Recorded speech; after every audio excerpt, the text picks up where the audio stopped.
My name's John Dixon, I'm a plastic surgeon and I work in Plymouth. And I'm here today at the winter scientific meeting of BAPRAS, the British Association of Plastic, Reconstructive and Aesthetic Surgeons.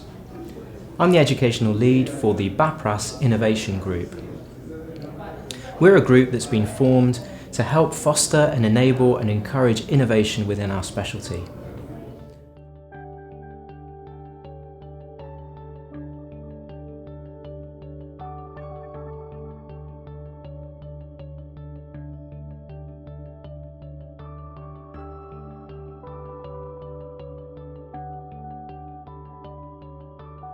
So, Matthew, as a plastic surgeon, if I came up with a new idea for a device or some kind of healthcare technology, what would you recommend that I do to take that idea forward to be able to deliver it? Yeah.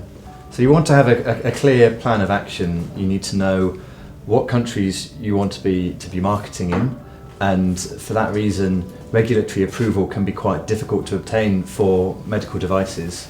You may want to think about involving a larger medical devices company to help you obtain regulatory approval, because it's quite complex. It's quite a complex thing to do.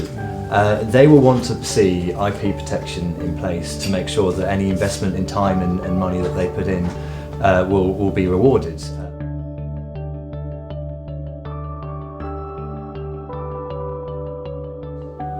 Whether there is already competition in the field, so the ability to use obviously Google to search the internet to see what else is going on, to really understand whether somebody else has a similar idea.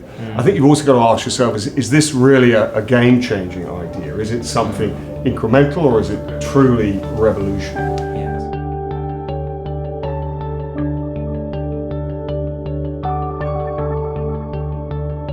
The trainee can do within themselves what they do better. It is about having this concept. It is well embraced in manufacturing industry.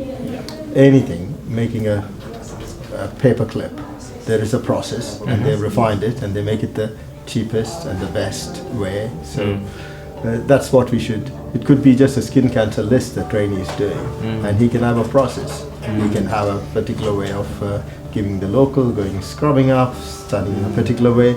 So that's all the trainee at their level can do. But if they keep thinking about it as I want to do every step of what do I do better, I think that will very easily accumulate into a huge difference. Surgeons, I think, have a huge role to play as leaders within teams, because ultimately the responsibility lies with usually the operating surgeon. Yeah, it's the current UK environment for setting up new ideas and innovations. If I'm correct, it's actually quite favourable at the moment. Is that right? I think it's a great place to start up a company. There are some kind of downstream things that are hugely valuable. There's something called the patent box, that means any product that is invented here, you get reduced corporation tax on when the product gets commercialized. Really? So that's a very, very valuable opportunity kind of downstream for the product. In terms of R&D tax credits, you will get a certain proportion of anything you spend on R&D, you will get that reimbursed. Plastic surgery has of course always been and always will be a very innovative specialty. We must provide individualised, tailored solutions to complex problems for patients. As an example, what would you look for in a new technique device that would make you think, yes, that's something we should do? So I think number one, it's got to be effective. So you've got to show effectiveness. It's got to be easy to use. Yes. There are obviously cost considerations as well. Well, I came to a unit which essentially was a blank canvas, and there weren't many of me, but there were a lot of patients. And so I had to come up with various ways of being very efficient in the management of a large cohort of people. So we looked at the whole of the patient journey, from referral to discharge, and particularly with regards to local anaesthetic, our high volume procedures, and try to come up with ways to innovate, to cut the waiting times, cut the time that patients waited for surgery, to reduce DNA rates, and to increase the speed at which they got their results. Absolutely. I mean, I think individual innovation, you know, I was talking about earlier about smartphones. So with a smartphone here, I'm not talking about the brand, you can actually stick onto here a thermographic camera that costs £100 on Amazon. Yes. With that camera you can map out perforators, you can look at the depth of burn wounds, and we're currently doing a study on that. So that's one area of bits of kit that you can stick onto your iPhone or whatever. You can get a dermatoscope now. So those sort of areas, it won't be long before actually you have a program on your smartphone that will analyse your dermatoscopic image and tell you whether or not a lesion is potentially malignant.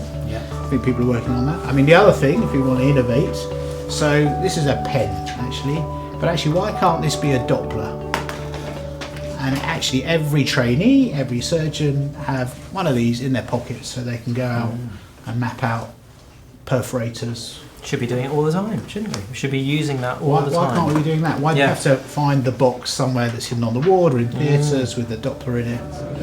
Another thing I did was to come up with the concept of the community nurse practitioner, plastic surgery community nurse practitioner. I very early on recognised that patients were staying in hospital for inordinate length of time, just sitting in beds with drains in, or if we decided to put vacs on, which were quite new when I became a consultant, they were sitting there for an inordinate length of time.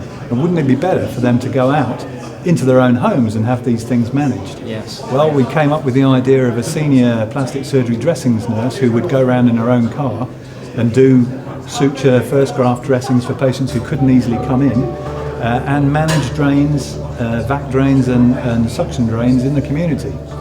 Team is absolutely important.